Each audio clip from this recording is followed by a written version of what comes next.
How goes it, everybody? And this is a video on the movie Saw 3D, which I just checked out this afternoon over at my local theater in town. First up, before I start on this, I just wanted to say that the movie was not in 3D in my area, which is really sucky. I guess they didn't want to spend any more money on extra 3D glasses since they have Jackass 3D playing also. Well, anyway, I thought that the movie was pretty good overall, and at first I thought that it was I wasn't really going to like it that much, but I thought it was pretty good. I mean, I liked the beginning where they show the doctor from the first one escaping, and then he puts his amputated leg up against a pipe, and then of course they cut to these two guys trapped inside this small building, and their girlfriend is suspended, hanging from the hanging up, chained up, and then there's these saws in front of them, and one big saw right in front of the girl, and then they have to fight to see who lives, and then everybody's watching, and then of course we cut to where the sixth one left off with Jill getting Hoffman into a trap, and then of course Hoffman escapes, and then she tells the police that Hoffman was behind the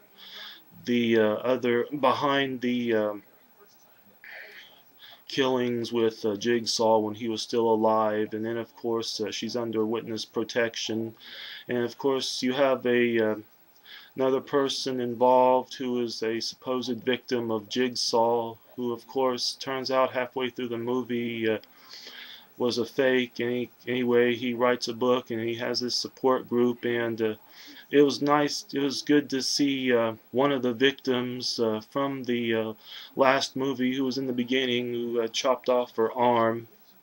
And of course Dr. Gordon, they show Dr. Gordon again at the meeting, and of course he's with a cane.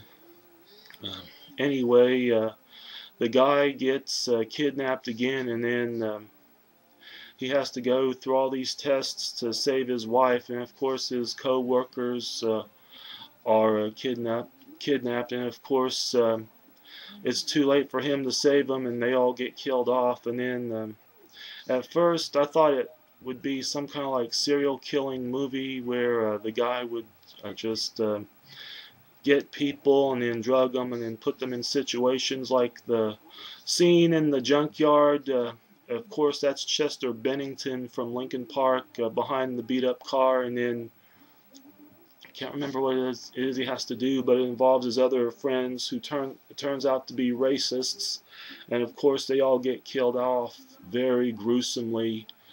And of course, most of the movie relies on CGI effects, which is of course useful in the has been useful in these sequels. Anyway, I'm gonna avoid any spoilers in this movie because I'm sure a lot of you haven't seen it. And this is supposedly supposed to be the final movie in the series, but I'm sure there'll be another sequel soon, or probably in a few years. Like, for example, Scream. I mean, I'm sure we all thought that Scream 3 was the last sequel, but of course the fourth one is going to come out next year. Anyway, I thought it was good. I mean, I give it a rating of good, which is like 3 stars. Like I mean, it's nothing I hadn't really seen before, and the ending definitely blew me away, and I'll definitely be getting this on 3D, and I'm pretty sure they'll have it in, I mean, what I mean is I'll definitely be getting this on DVD when it comes out, and I'm sure they'll have it in 3D when it comes out. And there's been a lot of people who are tired of these movies, but to me they just keep getting interesting. That's been it for this short little overview of the movie. If you haven't seen it and if you like the Saw movies, go check it out.